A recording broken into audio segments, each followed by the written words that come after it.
Hello, my dear student. Once again, welcome back in your best channel, MS Coaching Institute. Friends, आज मैं आपको isomer से related एक बहुत ही बेहतरीन ट्रिक बताने जा रहा हूँ, और वो भी खास करके मैं एल्केन्स से रिलेटेड बताने वाला हूँ कि एल्केन्स में कार्बन नंबर 1 से लेकर के कार्बन नंबर 10 के बीच में जितने भी एल्केन्स होते हैं, मतलब methane, ethane, propane, butane, pentane, hexane, इस तरह से डेकेन तक का हर एक कार्बन नंबर एटम जो भी हो एल्केन का, उसमें टोटल कितने आइसोमर पॉसिबल हैं, हमें इसे रटना पड़ता है। बट आज मैं आपको एक ऐसा ट्रिक बताऊंगा जिससे आप बड़े आराम से बता सकते हैं कि पर्टिकुलर एल्केन में कितने आइसोमर पॉसिबल हैं। लेकिन उससे आगे मैं आपको पहले समझाना चाहूँगा कि आइसोमर होता क्या है। तो पहले देख लेते हैं। Isomer are the compounds with same chemical formula but different structure. Isomer वो कंपाउंड्स होते हैं जिनका केमिकल फार्मूला तो सेम हो, मतलब मॉलिक्यूलर फार्मूला सेम हो, बट जब हम उसके स्ट्रक्चर बनाने की कोशिश करें तो स्ट्रक्चर अलग अलग तरीके से बनते हो। ठीक है दोस्तों, उसे हम क्या कहते हैं? आइसोमर्स कहते हैं। इसी को इस एंगल से भी आप बोल सकते हो, the compounds having same molecular formula but shows different physical and chemical property. जब इनका अरेंजमेंट, जब इनका स्ट्रक्चर डिफरेंट होगा तो इनके फिजिकल और केमिकल प्रॉपर्टीज में भी वेरिएशंस आ जाता है। और इस तरह से डिफरेंट स्ट्रक्चर के बने हुए कंपाउंड बट उनका मॉलिक्यूलर फार्मूला सेम है, उन्हें हम आइसोमर्स कहते हैं। और इस तरह का जो फिनोमिनन आप देखते हो, इस फिनोमिनन को हम क्या कहते हैं? इसी को आइसोमेरिज्म कहते हैं। ठीक है दोस्तों, तो आई होप कि आपको ये चीज समझ में आ चुका होगा, आइसोमेरिज्म और आइसोमर क्या होता है। अब इसे एक एग्जांपल से समझते हैं कि मान लीजिए C5H12, मतलब ये क्या है? पेंटेन है। पेंटेन में कितने आइसोमर्स पॉसिबल हैं? आपको जब मैं ट्रिक बताऊंगा तो आप ट्रिक के थ्रू फटाक से बता देंगे कि कितने आइसोमर पॉसिबल होते हैं। लेकिन यहां पर मैं आपको ये डेफिनेशन जो बताया पहले इसे समझा दूं कि कैसे आइसोमर बनता है, कैसे हम बोलते हैं कि केमिकल फार्मूला सेम है बट स्ट्रक्चर अलग अलग है। तो देखिए, सबसे पहले ये पेंटेन का एक सिंपल सा स्ट्रक्चर हम जो बेसिकली बताना चाहते हैं, तो आपको पहला स्ट्रक्चर जो इसमें कितने स्ट्रक्चर पॉसिबल हैं इसको देखते हैं। तो पेंटेन कार्बन के 5, 1 2 3 4 5 हो गया, कार्बन के 5। अब यहां पर हाइड्रोजन सेटिस्फाइड कर दीजिए, तो फर्स्ट वाले के साथ 3 2 2 2 और लास्ट में 3। आप इस तरह से देखेंगे 3 हाइड्रोजन, 4 5 6 7 8 9 10 11 और 12। ये 12 टोटल हो गए। इसे हम क्या पढ़ते हैं? इसे हम पेंटेन पढ़ते हैं, PENTANE। 5 कार्बन वाला और सबके सब सिंगल बॉन्ड से जुड़े हुए, इसीलिए हम इसे क्या कहेंगे? पेंटेन कहेंगे। अब आप ये सोचिए कि इस स्ट्रक्चर को क्या और तरीके से अरेंज किया जा सकता है? तो हाँ, किया जा सकता है। आप एक काम करिए, 5 कार्बन को लीजिए, उनमें से एक कार्बन को पिकअप कर लीजिए, 4 को लाइन से लिख दीजिए, तो 1 2 3 एंड 4। ये 4 हो गया। एक जो कार्बन बचा हुआ है उसको आप यहां पर या यहां पर किसी भी जगह पर आप इस कार्बन को लगा सकते हैं जो 5th नंबर का है। यहां मत लगाइएगा, लास्ट में लगाएंगे तो फिर से तो वो कंटिन्यूअस चेन बन जाएगा और वो फिर से पेंटेन ही हमारा बनेगा। इसीलिए मान लीजिए आपने यहां पर एक कार्बन को लगा दिया। बाकी आप हाइड्रोजन को देखेंगे तो हाइड्रोजन का सेटिस्फेक्शन अपने आप हो जाएगा। देखिए यहां पर हाइड्रोजन 1 2 3 हाइड्रोजन आपने लगा दिया। यहां पर 1 2 3 एंड 4 हाइड्रोजन, सॉरी 3 हाइड्रोजन। फिर यहां पर देखिए 1 2 3 ऑलरेडी कार्बन का बैलेंस सेटिस्फाइड है, एक यहां लगा दीजिए। फिर यहां पर 2 हाइड्रोजन लग जाएगा, देखिए इस कार्बन की चारों वैलेंसी हो गई, और यहां पर 3 लग जाएगा, 1 2 3। ठीक है, इस तरह से काउंट करिए। कार्बन हमारे 5 हो गए, और 1 2 3 4 5 6 7 8 9 10 11 12 क्या हो गए? हाइड्रोजन हो गए। ठीक है दोस्तों, तो एक ये अरेंजमेंट हो रहा है। अब इसका जरा नेमिंग करते हैं कि ये नेमिंग क्या होगा। तो आप देखिए यहां पर कंटिन्यूअस चेन को सेलेक्ट करेंगे तो 1 2 3 4 कार्बन होगा। सेकेंड नंबर पर हमारा मेथाइल ग्रुप अटैच है। आप यही कार्बन को यहां पर भी करते, तब भी आप इधर से करते तो सेकेंड नंबर हमारा काउंटिंग होता है। इसलिए दोनों साइड से एक ही पॉसिबिलिटीज है। तो दूसरा हमारा जो बना इसमें कार्बन हमारे अभी भी 5 है और हाइड्रोजन 12 है, मतलब मॉलिक्यूलर फॉर्मूला सेम है, बट नेमिंग इसका अब क्या हो जाएगा, इसके हिसाब से स्ट्रक्चर के हिसाब से 2, क्योंकि सेकेंड नंबर पर क्या अटैच है, मेथाइल ग्रुप अटैच है, तो हम लिखेंगे 2 मेथाइल। और 1 2 3 4 कार्बन को हम क्या पढ़ते हैं, ब्यूट, ब्यूट, और सबके सब सिंगल बॉन्ड से हैं तो हम लिखेंगे एन। तो इस तरह से ये दूसरा स्ट्रक्चर बन के तैयार हो गया 2 मेथाइल ब्यूटेन। ठीक है, और क्या पॉसिबिलिटीज है, क्या और कोई पॉसिबिलिटीज है, तो हाँ एक पॉसिबिलिटीज और है हमारे पास। हम क्या करें, अब अगले में 3 कार्बन को स्ट्रेट लाइन में शो कर दें और 2 कार्बन को हम एक यहां पर एक यहां पर लगाते हैं इस जगह पर। ठीक है दोस्तों, इस तरह से आप देखेंगे कि एक और स्ट्रक्चर पॉसिबल हो पा रहा है। यहां पर आप हाइड्रोजन सेटिस्फाइड करके देख लीजिएगा, आपको टोटल 12 हाइड्रोजन यूज हो जाएगा। अब नेमिंग करना होगा, आप चाहे 1 2 3 ऐसे करें, चाहे 1 2 3 ऐसे करें, किसी भी जगह से आप ये काउंटिंग कर लीजिए। अगर आप ये काउंटिंग करते हैं तो सेकंड नंबर पर यहां पर भी मेथाइल होगा, क्योंकि यहां पर हाइड्रोजन को सेटिस्फाइड करना है। मैं कर ही देता हूं, यहां CH3 होगा, यहां CH3 होगा, इस जगह पर कोई H नहीं लगेगा और यहां पर CH3 लगेगा और इस जगह पर H3 लगेगा, मतलब 3 3 6 और 3 9 और 3 12, 3 4 जा 12 हाइड्रोजन हमारा सेटिस्फाइड हो गया।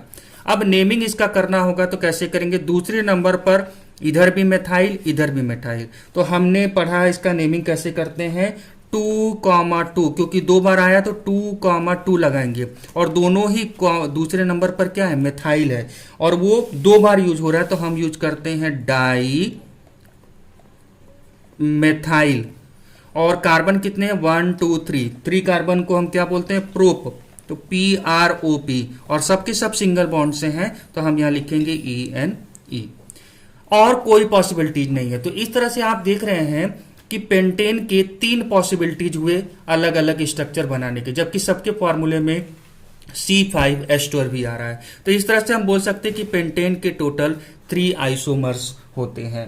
बट प्रॉब्लम ये है कि कई बार हम जब कोई कॉम्पिटिटिव एग्जाम देते हैं या हमारे कोई बोर्ड के एग्जाम दोस्त दे रहे हैं तो ऑब्जेक्टिव क्वेश्चंस आ जाता है।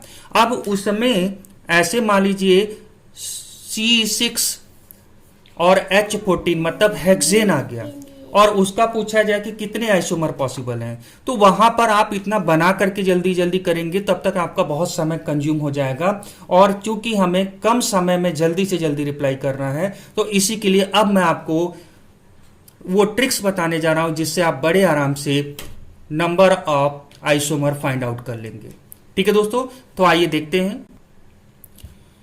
तो दोस्तों वो ट्रिक मैं आपके सामने लेकर के आ गया हूं। यहां पर मैंने एक साइड में n लिखा है, n मतलब नंबर ऑफ कार्बन एटम्स, तो मैं एल्केन में 1 से लेकर के 10 कार्बन एटम मतलब डेकेन तक का पूरा आइसोमर पॉसिबिलिटीज बताऊंगा और इस साइड में टोटल आइसोमर कितने पॉसिबल है वो बताऊंगा। इसमें सबसे पहले आप देख लीजिए कार्बन नंबर 1 2 3 मतलब मेथेन एथेन प्रोपेन, ये 3 के एक ही स्ट्रक्चर्स होते हैं, मतलब एक ही आइसोमर होता है, मतलब एक से ज्यादा आप स्ट्रक्चर नहीं बना सकते अलग तरीके से अरेंजमेंट करके। असली शुरुआत होती है कार्बन नंबर 4 से। अब ब्यूटेन के लिए, पेंटेन के लिए, हेक्सेन के लिए और हेप्टेन के लिए, ये चारों के लिए बस इस फॉर्मूले को याद कर लीजिए, आपका काम हो जाएगा। आप टोटल नंबर ऑफ आइसोमर बड़े आराम से निकाल लेंगे। कैसे, आइए देखते हैं। ये फॉर्मूला है 2 के पावर n-4 और +1। ठीक है, n मैंने ऑलरेडी बता दिया, नंबर ऑफ कार्बन एटम। अब जरा देखिए ब्यूटेन के लिए कितने नंबर ऑफ पॉसिबल आइसोमर है, यहां 2 है, पर कैसे आया देखिए। आपने तुरंत एग्जाम में आया, आपके पास फॉर्मूला याद है कि 4 से लेकर के 7 एल्केन तक के लिए हमें फॉर्मूला क्या यूज करना है, 2 के पावर n-4 +1। जरा सॉल्व करिए, इसे सॉल्व करेंगे तो 2 के पावर n में मैंने क्या बोला, number of carbon atom, carbon atom कितने हैं, 4 हैं, तो आप लिखेंगे 4 और -4 पहले से है और +1। इसे जब आप करेंगे तो क्या होगा, 2 के पावर 4 -4 करेंगे 0 होगा, 2 के पावर 0 +1। और आपको पता होगा किसी के पावर 0 होता है तो उसकी वैल्यू 1 होती है, और पहले से मेरे पास +1 है। टोटल कितने हो गए, 2 हो गए। इस तरह से ब्यूटेन के 2 आइसोमर पॉसिबल होते हैं। पेंटेन का करते हैं, जो पिछला मैंने आपको बताया था अभी स्ट्रक्चर बना करके। अब देखिए इस ट्रिक से आप कितने जल्दी इसे सॉल्व कर लेंगे। 5 कार्बन के लिए आप 2 के पावर n की जगह पर क्या लिखेंगे, 5 लिखेंगे और -4 + 1। जरा इसे ध्यान से देखिए, 2 के पावर 5 में से 4 माइनस करेंगे 1 होगा, और 2 के पावर 1 का मतलब 2 होता है, और +1 टोटल कितना हो गया, 3 आइसोमर पॉसिबल है पेंटेन के लिए। इसी तरह से देखिए हेक्सेन के लिए कितना पॉसिबल है। हेक्सेन के लिए 2 के पावर n की जगह 6 लगाएंगे और -4 पहले से है और +1। इसे जरा सॉल्व करें, 2 के पावर 6 में से 4 माइनस करेंगे कितना आएगा, 2 आएगा और +1। 2 के पावर 2 का मतलब क्या होता है, 2 × 2 और +1।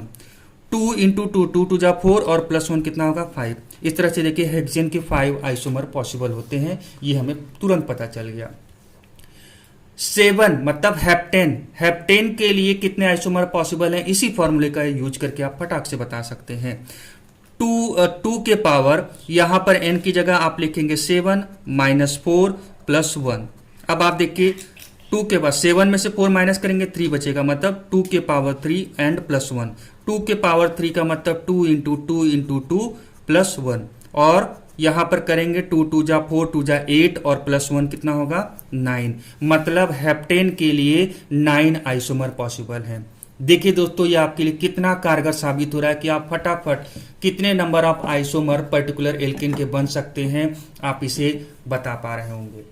तो अगर आपको लग रहा है कि हाँ यार बड़ा ही मजेदार ट्रिक है और ये हमारे लिए बहुत काम आ रहा है, तो आप हमें कमेंट बॉक्स के थ्रू जरूर बताएं कि आपको ये कैसा लग रहा है।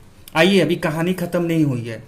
अगर मान लीजिए ऑक्टेन हो, मतलब 8 कार्बन वाला एल्केन हो, अब यहां पे फॉर्मूला में जरा सा चेंजेस करना है। 2 के पावर n -4 तो रहेगा ही रहेगा, +1 की जगह +2 कर दीजिए, बस इतना सा काम करना है, बाकी काम आपका हो जाएगा। अब इसके हिसाब से करते हैं, तो 2 के पावर n में आप क्या लिखेंगे, नंबर ऑफ कार्बन एटम 8 है, -4, अब +1 की जगह +2 लिखना है, बस और कुछ नहीं करना है। करिए, 8 में से 4 माइनस करेंगे 4 होगा, 2 के पावर 4 और +2। 2 के पावर 4 को कैसे लिखोगे, 2 × 2 × 2 × 2 और +2। 2 2 जा 4 2 जा 8 8 2 जा 16 और 16 में 2 ऐड कर देंगे कितना हो जाएगा, 18। इस तरह से देखिए इसके 18 आइसोमर पॉसिबल है, ये आपको पता चल गया। नेक्स्ट, कार्बन नंबर 9 के एल्केन के लिए, मतलब नोनेन के लिए आपको सेम फार्मूला रखना है, 2 के पावर n -4, बस यहां +2 की जगह क्या करना है, +3 दिमाग में आपको बैठा लेना है। आइए इसके हिसाब से भी सॉल्व करके देखते हैं। 2 के पावर n की जगह आप क्या लिखेंगे, नंबर ऑफ कार्बन एटम 9 -4 और +3 कर देना है। ठीक है, 2 के पावर 9 -4, 9 में से 4 जाएगा 5 बचेगा, मतलब 2 के पावर 5 +3। 2 के पावर 5 मतलब 2 × 2 × 2 × 2 × 2, 5 टाइम्स कर दिए, +3। अब जरा करिए, 2 2 जा 4 2 जा 8 8 2 जा 16 और 16 2 जा 32, और 32 और +3 कितना होता है, 35। इस तरह से नोनेन के कितने पॉसिबल हैं आइसोमर, 35 आइसोमर पॉसिबल हैं। जी हाँ दोस्तों, जरा सोचिए, अगर बना करके देखना होता तो कितना कॉम्प्लेक्स होता, बट इस तरह के क्वेश्चन में बनाने के लिए नहीं आएगा, आपसे आइसोमर पूछेगा, और इसका ट्रिक तो कहीं ना कहीं आपको लग रहा होगा कि हाँ यार जबरदस्त चीज हमें मिल रहा है। आखिरी देख लेते हैं डेकेन के लिए। डेकेन के लिए आपको क्या करना है, फॉर्मूले को जरा सा समझ लीजिए। 2 के पावर n -4 सेम वही चल रहा है, बस अब हम लिखेंगे +1 और उसके बाद लगा देंगे +10, बस इतना सा ऐड कर लीजिए। इसके हिसाब से जरा करके देखते हैं। 2 के पावर यहां n की जगह 10 लगाएंगे, -4 +1 +10। ठीक है दोस्तों, जरा ध्यान से देखिए, 2 के पावर 10 में से 4 जाएगा कितना होगा, 2 के पावर 6 होगा, 2 के पावर 6 हो जाएगा। ठीक है, और +1 +10 इसे करते हैं। 2 के पावर 6 मतलब 2 × 2 × 2 × 2 × 2 × 2। देखिए 2 2 2 2 करते रह रहा हूं, जरा देख लीजिए ध्यान से। 3 और 3 6 बार 2 लिखना था, +1 +10। ठीक है, मल्टीप्लाई करते हैं। 2 2 जा 4 2 जा 8 2 जा 16 16 2 जा 32 और 32 2 जा 64 64 और +1 +10 11। इसको ऐड करेंगे 4 और 1 5 और 6 और 1 7। इस तरह से इसके 75 डेकेन के 75 आइसोमर पॉसिबल हैं, जो मैंने आपको बहुत ही कम समय में एक बेहतरीन ट्रिक के थ्रू आपको बता दिया। और अगर आपको लग रहा है कि हाँ वाकई में ये ट्रिक हमारे लिए बहुत काम का चीज़ है, तो आप हमें कमेंट बॉक्स के थ्रू जरूर बताएं कि आपको ये कैसा लगा वीडियो। और हाँ दोस्तों, अगर आप हमारे चैनल पर पहली बार आए हैं विजिट करने के लिए, तो आप हमारे चैनल को MS कोचिंग इंस्टीट्यूट को सब्सक्राइब कर लीजिए, ताकि इस तरह के इंटरेस्टिंग वीडियो जब भी हम अपलोड करें तो उसका नोटिफिकेशन आप तक पहुंचे, क्योंकि साथ में आप बेल आइकन को जरूर दबा लीजिएगा सब्सक्रिप्शन बटन के साथ में। Thank you so much for watching this video and have a nice day.